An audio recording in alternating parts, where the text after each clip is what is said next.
He also didn't allow expert evidence in the trial. Let's talk about that. Let's please. Yeah, that to me is also very interesting. So, so talking about medical notes from the nurse, but then not allowing an expert to talk about those things is very strange, especially in a case where we're talking about no experts at all, like no medical experts, nothing. It was an actual ruling. I don't know if I can find it fast enough, but it's, my opinion is that expert evidence will play no role in these proceedings. It's a civil libel claim, and that's it. Okay, that's weird. I mean, and this is like, maybe that's a UK thing. Maybe they rely far less on experts, but I mean, in order to analyze the truth or falsity of these claims, it's very helpful to know if somebody can take a look at a photo that she has of her face and say, does that look like bruising that would be consistent with a smack to the face from 5 days before? That's the kind of thing that we would want to know. And that's what I would expect in any kind of an American trial in any case. If absolutely. If there weren't, in fact, I would be questioning, I mean, usually judges aren't going to just make that decision. It'll be the decision of the attorneys to say, like, are we going to have experts in this case or not? And there are plenty of lawsuits that don't require experts at all. Like I did a lot of employment litigation cases, and you usually don't need an expert for most employment discrimination or retaliation cases. Like somebody said, I'm going on leave because I'm going on maternity leave, and then they get fired. Like, okay, that's a pretty simple case. Right.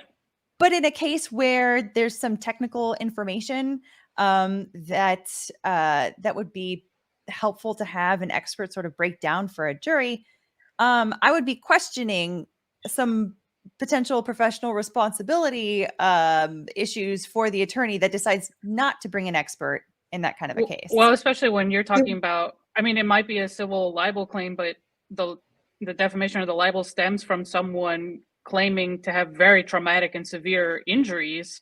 And so it kind of follows that you might want to have an orthopedic surgeon, any kind of ER doctor there to sort of say yay or nay. Anyways, I found this little thing. It says it follows that the expert evidence will play no part in this trial. The material which I have seen for the purpose of considering this application will be disregarded. That includes proposed expert evidence in relation to incidents 4, 12, and 14. So NGN did hire someone, IDS, to go over these hand-picked, cherry-picked photos that she was using. And they did a report on it to say these are to authenticate them. And within that report, they did find some photos that were edited.